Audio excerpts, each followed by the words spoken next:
네, 성도 여러분 하루 동안 평안하셨습니까? 6월 2일 금요일 새벽 기도회를 시작하겠습니다. 우리 함께 기도하시겠습니다. 하나님 아버지, 은혜와 사랑을 감사드립니다. 하루하루 살아가게 하시니 주님 참 감사드립니다. 살아가는 것이 때로는 무거운 짐을 지는 것처럼 힘겨울 때가 있지만 그럼에도 살아 숨쉬는 것 그 자체만으로 귀하고 값진 선물임을 믿습니다. 주님, 우리에게 주어진 삶의 시간들과 우리에게 주어진 삶의 공간들 속에서 겪게 되는 반복되는 일상과 매일 만나고 마주치는 사람들 속에서 때로는 감사를 잊고 살아갈 때가 부지기수이지만 생각해보면 모든 것이 감사하지 않고서는 누릴 수 없는 것임을 고백합니다. 주님, 그래서 오늘도 우리가 감사로 주님께 고백할 수 있도록 도와주시고 때로는 우리의 삶이 너무 바빠서 분주하기도 하고 또 반복되는 패턴 속에서 권태로움을 느낄 때가 있지만 모든 것이 다 감사한 것들임을 고백하는 우리 모두가 될 수 있도록 도와주시옵소서. 주님, 오늘도 우리에게 주신 말씀을 살펴보려고 합니다. 주 성령께서 우리에게 지혜를 주셔서 말씀을 깨닫게 해주시고 우리가 이 땅에서 살아가면서 거룩한 주님을 닮아서 세상의 가치에 물들지 않되 또 세상을 사랑하면서 세상 속에서 하나님 나라를 만들어가는 우리가 될 수 있도록 도와주시옵소서. 감사드립니다. 이 모든 말씀 우리 주님 예수 그리스도의 이름으로 기도드립니다. 아멘. 네, 오늘 저희들에게 주신 하나님의 말씀은요, 레위기 19장 19절부터 37절까지 말씀입니다. 레위기 19장 19절부터 37절까지 말씀 제가 봉독해 드리겠습니다. 너희는 내 규례를 지킬지어다. 내 가축을 다른 종류와 교미시키지 말며 내 밭에 두 종자를 섞어 뿌리지 말며 두 재료로 직조한 옷을 입지 말지며 만일 어떤 사람이 다른 사람과 정혼한 여종 곧 아직 속량되거나 해방되지 못한 여인과 동침하여 설정하면 그것은 책망을 받을 일이니라. 그러나 그들은 죽임을 당하지는 아니하리니 그 여인이 해방되지 못하였기 때문이니라. 그 남자는 그 속건제물 곧 속건제 순양을 회막문 여호와께로 끌고 올 것이요 제사장은 그가 범한 죄를 위하여 그 속건제의 순양으로 여호와 앞에 속죄할 것이요 그리하면 그가 범한 죄를 사함 받으리라. 너희가 그 땅에 들어가 각종 과목을 심거든 그 열매는 아직 할례 받지 못한 것으로 여기되 곧 3년 동안 너희는 그것을 할례 받지 못한 것으로 여겨 먹지 말 것이요 넷째 해에는 그 모든 과실이 거룩하니 여호와께 드려 찬송할 것이며 다섯째 해에는 그 열매를 먹일지니 그리하면 너희에게 그 소산이 풍성하리라. 나는 너희의 하나님 여호와이니라. 너희는 무엇이든지 핏째 먹지 말며 점을 치지 말며 술법을 행하지 말며 머리카락을 둥글게 깎지 말며 수염 끝을 손상하지 말며 죽은 자 때문에 너희의 살에 문신을 하지 말며 무늬를 놓지 말라. 나는 여호와이니라. 내 딸을 더럽혀 창녀가 되게 하지 말라. 음행이 전국에 퍼져 죄악이 가득할까 하노라.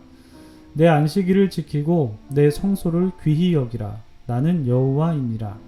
너희는 신접한 자와 박수를 믿지 말며 그들을 추종하여 스스로 더럽히지 말라. 나는 너희 하나님 여호와이니라. 너는 샘머리 앞에서 일어서고 노인의 얼굴을 공경하며 내 하나님을 경외하라. 나는 여호와이니라. 거류민이 너희의 땅에 거류하여 함께 있거든 너희는 그를 학대하지 말고 너희와 함께 있는 거류민을 너희 중에서 나은 자 같이 여기며 자기같이 사랑하라. 너희도 애굽 땅에서 거류민이 되었었느니라. 나는 너희 하나님 여호와이니라. 너희는 재판할 때나 길이나 무게나 양을 잴 때 불의를 행하지 말고 공평한 저울과 공평한 추와 공평한 에바와 공평한 흰을 사용하라. 나는 너희를 인도하여 애굽 땅에서 나오게 한 너희의 하나님 여호와이니라. 너희는 내 모든 규례와 내 모든 법도를 지켜 행하라. 나는 여호와이니라. 아멘.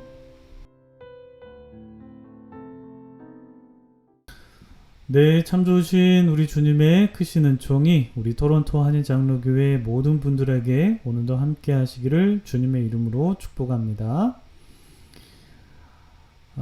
네, 성도님들 오늘 좋은 하루 맞이하셨습니까? 네, 어제 정말 날씨가 되게 더웠죠.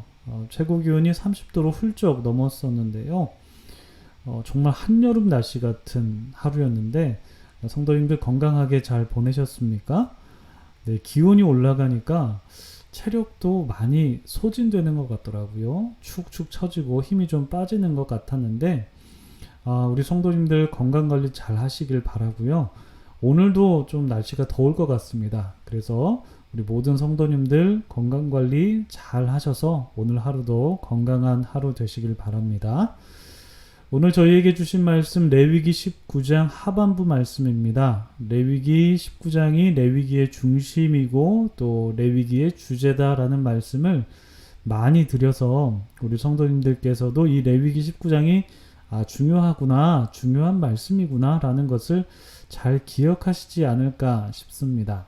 오늘도 주님께서 주신 이 귀한 말씀들 우리가 읽어 나갈 텐데요.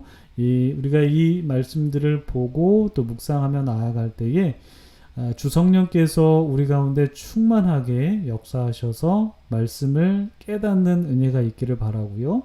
또 말씀 속에서 우리의 삶의 가치관을 발견하고 또 그 가치관 속에서 하나님의 뜻을 발견하고 실천하는 우리 모두가 되기를 소망합니다.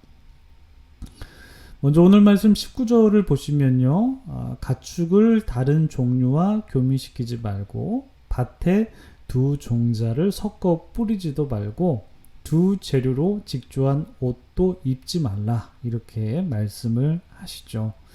하나님께서 왜 이런 명령을 내리셨을까요? 여기에 대해서 학자들은 크게 두 가지로 해석을 하더라고요. 첫 번째 해석이 무엇이냐면 하나님께서 창조하신 세계가 흐릿해지기 때문이다 라는 것입니다. 그러니까 다시 말씀드려서 가축을 다른 종류와 교미시킨다면 하나님께서 만드신 창조 질서가 좀 엉켜버릴 수도 있기 때문에 이 창조 질서를 보존하기 위해서 두 가지 가축을 교미시키지 말라라고 명령했다라고 해석을 한 것이고요.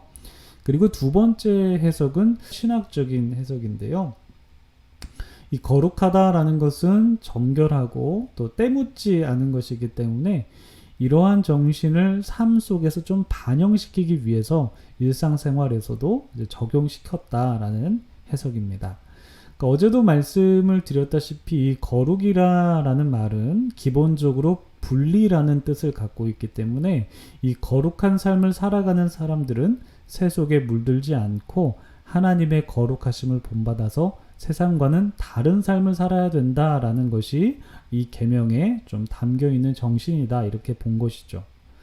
그리고 20절 내용을 보시면요. 어떤 사람이 다른 사람과 정혼한 여종과 동침했을 때의 문제를 다루고 있습니다. 여기서 어떤 사람은 자유인 신분인 남성입니다. 일반 남성이라고 보시면 되고요. 그리고 정혼한 여종은 노예 신분인 여성입니다. 그러니까 이 20절의 상황은 자유인 남성이 누군가와 정혼한 여종과 동침한 사건을 다루고 있는데 만약 이 자유인 남성이 자유인 여성과 그러니까 정혼한 자유인 여성과 동침을 한다면 이 두 사람은 모두 법에 따라 죽어야 됩니다. 그런데 오늘 본문에 나오는 여성은 자유인 여성이 아니죠. 아직 주인에게 해방되지 않은 노예 신분인 여성입니다. 그렇기 때문에 이 자유인 남성이 그 노예 신분인 여성과 좀 동침했다고 하더라도 이 자유인 남성에게는 아무런 법적 책임이 없습니다. 단지 그냥 노예 주인에게 얼마만큼의 그냥 물질적 배상만 하면 됩니다. 왜냐하면 노예이기 때문에 그런 거죠. 그런데 오늘 말씀을 보시면요, 하나님께서는 이 일을 조금 심각하게 보신 것 같습니다. 하나님께서는 그것을 책망받을 일이다 라고 말씀을 해주셨는데요. 이 본문에 대해서 그 학자들은 어떻게 해석하는지 좀 궁금해서 한번 좀 찾아봤습니다. 학자들은 이렇게 해석하더라고요. 그 중에서 지난번에 신한준 목사님께서 소개해 주신 학자 한 분 계신데 혹시 여러분 기억하십니까?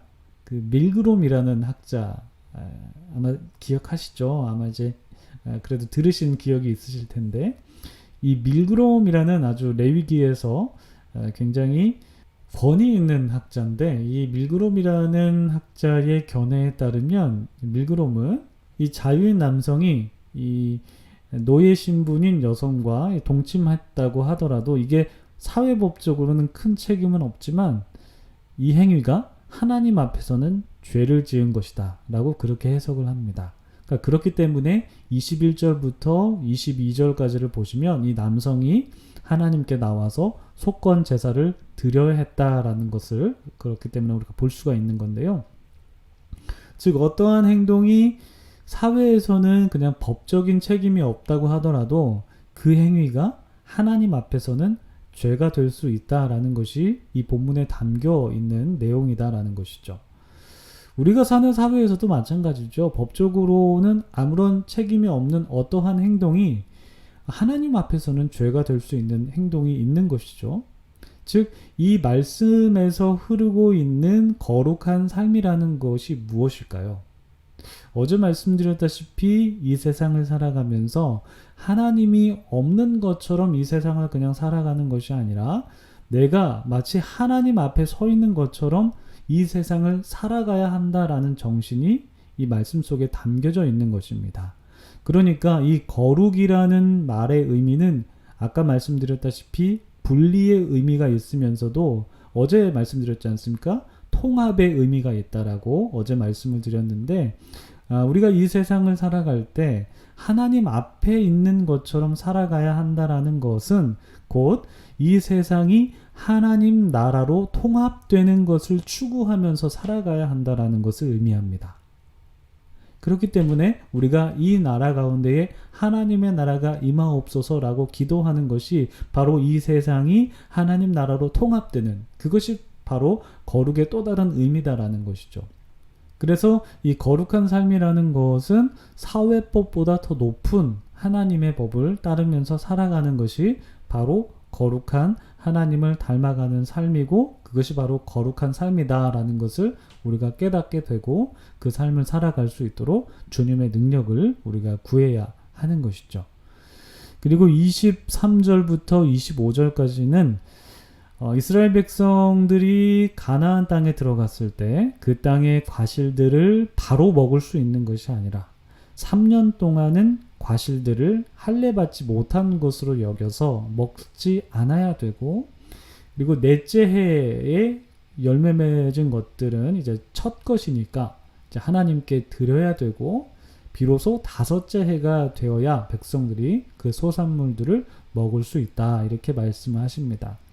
이것은 마치 물을 정화하기 위해서 몇 번의 정화 작용을 거쳐야 하는 것처럼 가나안 땅이 지금 가나안 사람들 때문에 오염이 되어 있기 때문에 그 땅에서 나온 것을 바로 먹지 못하고 정화의 기간이 필요하다라는 것을 상징적으로 보여주고 있는 것이죠. 그러니까 다시 말해서 이 본문에 담긴 정신은 바로 거룩한 삶은 정결한 삶이다 라는 것을 상징적으로 보여주고 있다라는 것을 알 수가 있습니다. 게다가 26절부터는 이제 피째 먹지 말라는 규정, 우리가 이 피에 대해서는 여러 번 말씀드렸기 때문에 넘어가고요. 그리고 또 점을 치지 말라는 것, 술법을 행하지 말라는 것, 그러니까 미신을 믿지 말라는 것이죠. 그리고 또 27절에는 머리카락을 둥글게 깎지 말고 수염 끝을 손상시키지 말라라는 소위 모발 규정에 대해서 나오고 있는데, 특별히 이 모발에 대한 규정을 만든 이유는 그때 당시 고대 근동의 이 모발의 상징성이 바로 사람의 생명력을 의미하고 아름다움을 나타내는데, 거기에 더 나아가서 이 모발이라는 것이, 털이라는 것이 종교적인 함축을 지니고 있기 때문에 이 모발에 대한 규정을 하나님께서 만드신 것입니다. 그리고 또한 28절에서는 죽은 자 때문에 애도의 의미로 문신을 하지 말라라고 그렇게 정해 놓으셨는데, 그러니까 여기에 담긴 정신은 학자들에 의하면 하나님의 몸은 경이로운 창조물이기 때문에 고의로 상해를 입혀서도 안 되고, 게다가 애도의 수단으로 문신을 하는 것은 이방의 관습이었기 때문에 하나님께서 이 일을 금지시키셨다라고 그렇게 해석을 합니다. 그리고 29절부터는 성윤리에 대한 계명이 나오고요. 또 안식일을 지켜야 한다라는 규정이 어제 본문에 이어서 반복이 되고 있고, 또 신접한 자와 박수를 믿지 말라라는 계명, 그리고 또 노인을 공경하라라는 계명도 나오고 있고, 또 거류민을 학대하지 말라, 약자를 보호하라라는 그런 계명이죠. 이런 계명으로 쭉 이어지고 있습니다. 이미 다 설명을 드린 내용이기 때문에 넘어가도록 하겠습니다. 그리고 마지막 35절부터 36절에는 공정하고 공평을 따라야 된다. 이것이 뭐 재판을 할 때나 혹은 경제적인 상황 속에서 그러한 공정과 공평의 원칙을 따라야 한다라는 것 말씀하시면서 이렇게 레위기 19장 마무리하고 있습니다. 여러분, 이 레위기 19장을 우리가 다 나누어 보았는데요. 그런데 여러분, 이 레위기 19장에는 반복적으로 나타나는 말이 있습니다. 여러분 혹시 찾으셨습니까? 어제 본문에도 반복이 되었고요. 오늘 본문에서도 나오고 있는데 무슨 말일까요? 네, 바로 나는 너희의 하나님 여호와이니라 라는 구절이 계속해서 반복되는 것을 볼 수가 있습니다. 어떤 곳에는 그냥 나는 여호와이니라 이렇게 단출하게 나오고 있고, 또 36절 같은 경우에는 나는 너희를 인도하여 애굽 땅에서 나오게 한 너희의 하나님 여호와이니라 라고 이렇게 종결 어미처럼 조금 더 세부적으로 나와 있는 경우가 있는데, 그러니까 하나님께서 강조하신 것이 무엇이냐면 여러 규정들을 말씀하시지만 나는 너희의 하나님 여호와다라는 것을 강조하셨다라는 것입니다. 여러분, 하나님께서 이 말씀을 반복적으로 강조하신 이유가 무엇일까요? 학자들의 의견에는 이 말은 너희는 여호와 하나님의 형상이다 라는 말이 담겨져 있다라고 그렇게 말합니다. 그러니까 나는 너희의 하나님 여호와이다 라는 말을 뒤집어 보면 너희는 여호와 하나님의 형상이다 라는 뜻이 담겨져 있다라는 것이죠. 여러분, 여호와의 형상, 하나님의 형상이라고 생각하면 딱 떠오르는 내용이 아담과 하와일 텐데, 이 아담과 하와가 하나님의 형상대로 지음받았다라는 것을 우리가 창세기 초반부 말씀을 통해서 우리가 볼 수가 있죠. 그런데 이 하나님의 형상으로 지음받았다라는 것은 어떤 의미냐면 그들이, 그러니까 아담과 하와가 하나님의 대리자로서 에덴 동산을 다스리라라는 그런 의미가 담겨 있습니다. 이런 의미처럼 이스라엘 백성들도 하나님의 대리자로서 가나안 땅에서 살아가야 된다라는 것이 바로 이 나는 너희의 하나님 여호와이다라는 구절에 담겨 있다라는 것입니다. 그러니까 하나님께서 반복적으로 이 말씀을 하신 이유는 그들이 하나님 나라를 가나안 땅에서 실현해야 한다라는 것을 계속적으로 하나님께서 강조하신 것이고, 이것은 하나님 나라로 이 세상이 통합되어야 한다라는 것을 의미하고, 그 통합이라는 것은 세상에 속하는 것이 아니라 세상과 분리된 방식으로 살아가는 것이 내포되어 있다라는 것이죠. 이 통합과 분리 무엇입니까? 이 거룩이라는 단어에 담겨져 있는 개념입니다. 다시 말해서 이 분리와 통합이라는 개념이 잘 담겨 있는 거룩한 삶을 살아야 한다라는 강조가 바로 나는 너희의 하나님 여호와이니라 라는 구절에 담겨 있다라는 것이죠. 여러분, 하나님께서는 이스라엘 백성의 하나님이십니다. 그렇죠? 이스라엘 백성의 하나님이 되시지만 하나님은 우리의 하나님도 되십니다. 믿으십니까?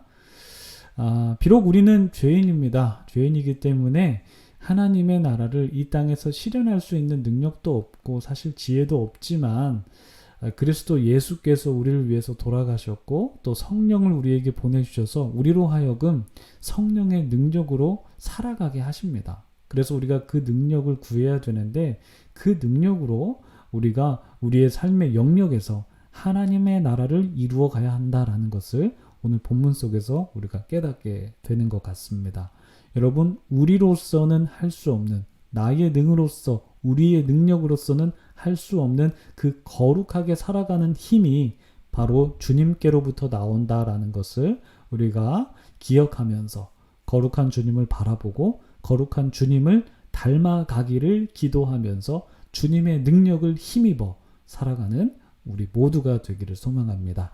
이것을 위해서 기도하시고요. 또 여러분들의 각자의 기도 제목을 놓고도 기도하시면서 오늘 하루 건강하게 시작하시길 바랍니다. 기도하겠습니다.